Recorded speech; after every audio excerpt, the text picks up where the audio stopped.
اعوذ باللہ من الشیطان الرجیم بسم اللہ الرحمن الرحیم اللہم صلی علی سیدنا و مولانا محمد و علی آل سیدنا و مولانا محمد وبارک وسلم۔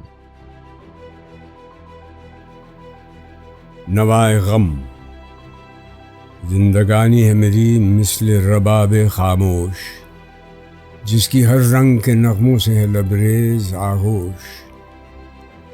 بربط کون مکان جس کی خاموشی پہ نثار، جس کے ہر تار میں ہے سینکڑوں نغموں کے مزار۔ میں شرستان نوا کا ہے امی جس کا سکوت، اور منت کش ہنگامہ نہیں جس کا سکوت۔ آہ امید محبت کی برائی نہ کبھی، چوٹ مضراب کی اس ساز نے کھائی نہ کبھی۔ مگر آتی ہے نسیم چمن طور کبھی، سمت گردوں سے ہوائے نفس حور کبھی۔ چھیڑ آہستہ سے دیتی ہے میرا تار حیات، جس سے ہوتی ہے رہا روح گرفتار حیات۔ نغمہ یاس کی دھیمی سی صدا اٹھتی ہے، اشک کے قافلے کو بانگ درا اٹھتی ہے۔ جس طرح رفت شبنم ہے مذاق رم سے، میری فطرت کی بلندی ہے نوائے غم سے۔ پہلا بند معنی۔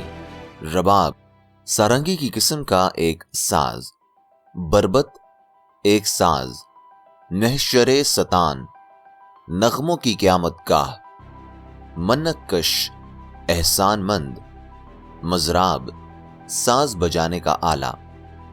مطلب دو بند کی اس مختصر نظم میں اقبال اپنے تاثرات بیان کرتے ہوئے کہتے ہیں کہ میری زندگی اس رباب کی مانند ہے جو بظاہر خاموش ہے، لیکن جس کے تاروں میں ہر انداز کے نغمے پوشیدہ ہیں، اور جس کی خاموشی پر کائنات کا وہ ساز بے نثار ہے جس کا ہر سردل بستگی کا آئینہ دار ہے۔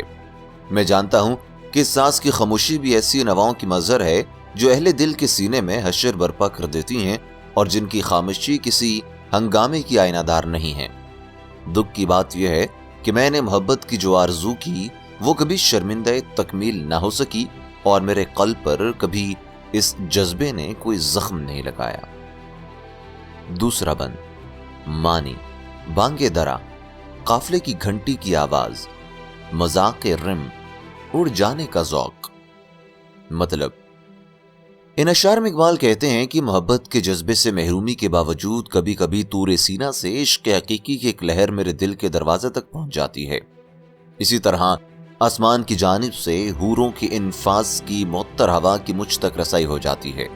یہ سب مل کر قدر آہستگی کے ساتھ میری زندگی کے تار چھیڑ دیتی ہیں، جس کے سبب زندگی کے دام میں گرفتار روح آزاد ہو جاتی ہے۔ اس لمحے غم و اندوہ میں ڈوبی ہوئی ایک دھیمی سی آواز بلند ہوتی ہے۔ اس آواز کو سن کر میری آنکھوں سے آنسو گرنے لگتے ہیں۔